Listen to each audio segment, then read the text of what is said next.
আর hello, চিনতে পেরেছেন আমাকে? ওগো, আমি ওই হাবলুর মা বলছিলাম। হ্যাঁ হ্যাঁ হ্যাঁ বাবা, ওই কানাপাড়া থেকেই বলছিলাম। ওই হাবলুর মা বলছিলাম তোমার বউ টাকা ধার করে নিয়ে গেল আমার কাছে, তা দিচ্ছি না। বললো আমার স্বামী আছো, মেলা আমার স্বামীর নাম বলো, আমার স্বামীকে ফোন করে বলো কথা। তোমাকে ফোন করে বললাম বাবা।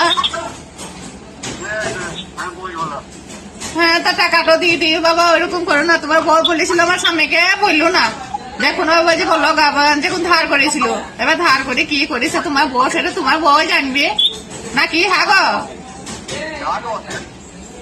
তাহলে ওই টাকা দিয়ে দিও বেশ।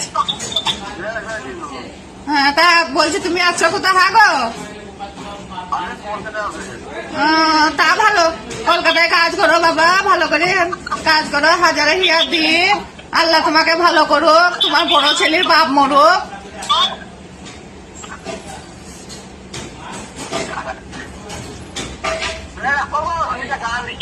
গাল কোথা দিলাম বাবা? গাল আমি কেন দেবো বাবা? বললাম আল্লাহ ভালো করুক, হাজারে হিয়ার দিয়ে তোমার বড় ছেলের বাপ মরুক, তাই বললাম বাপ, এমনি কিছু বলিনি। হ্যাঁ বেশ বাবা, রাখো তাইলে, আর টাকাটা পাঠিয়ে দিও।